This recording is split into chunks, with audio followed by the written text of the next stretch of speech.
They asked him about the MVP race, and he said, I think I'm having a better season than I did last year. What do you think when you think AL MVP? I think it's Aaron Judge. I also think it's difficult because I really think that you could give the MVP award, if you wanted to Shohei Ohtani every year. You think it's close, DeRosa, huh? His number, Lauren, he's doing something we've never seen in the history of the game. He's got 15 wins and 30-plus bombs. On the mound this year, it's the best we've ever seen him. First off, I kind of want to, I said yesterday Mike Lorenzen was going with navy sleeves, and I was like, I don't understand. Shohei went navy sleeves, so, and hey, it looks good. Shame on me. Shohei can do whatever. You do whatever you guys want. All right, so I want to dive in on him. I want to bring up a couple boards because we talked about it. Last night, this guy is really one of the most talented ball players that's ever graced any diamond in the history of the game. And the way he's able to go about it from an offensive standpoint, but I want to focus strictly on his pitching in this Skybox.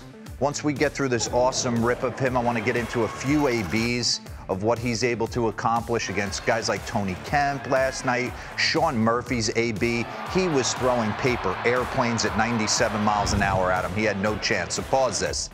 Bring up his last two seasons. This is why he thinks he's having a better year. Look at it from a pitching perspective. Okay, let's go through. Batting average-wise, average is higher. If you buy into that, I buy into batting average. Aaron Judge told you he buys into batting average, right, Lauren? All in.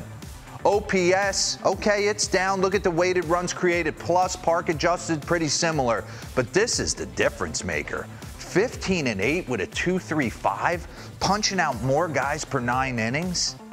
I want to take you. Usually a pitcher's going to let you know. I know a lot of guys will build up as the game goes on, but they'll usually let you know where they're at in the first couple of hitters. That's why old school wise, before these beasts started leading off, you used to have those little guys a la Tony Kemp who would take some pitches, come back to the dugout and go, two-seamer's not moving too well.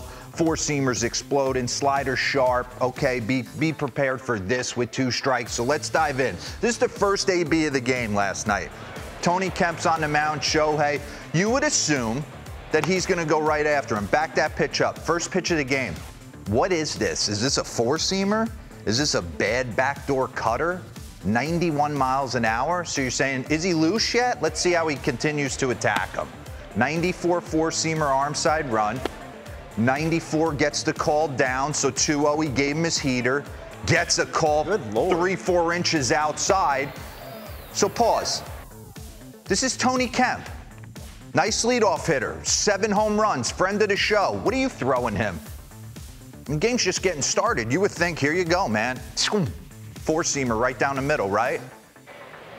He goes like backdoor cutter, almost letting you know, not loose yet. I don't know if I have my good heater tonight, because his good heater's at 101. And he's stuffing it by some of the best in the game. There's Devers, Tucker, there's 101 to Altuve. So pause this. So bring up the next board. There we go. Average pitch velocity. This is slider on Thursday, thrown at about 84 miles an hour, season average. Four-seam heater was down about 2 miles an hour. Everything across the board was down. Throw out the curveball. Maybe he threw that a couple times, had a little bit better spin rate, but he knew it. So he went about it a little bit differently. I want to take you through one more at bat. Sean Murphy.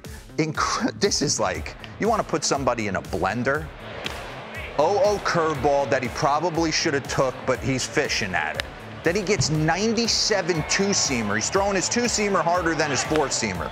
Non-competitive 0-2 pitch, see if he gets the fish. Wiffle ball slider out of the zone. Dustin May sinker at 98. He doesn't know what the heck is coming.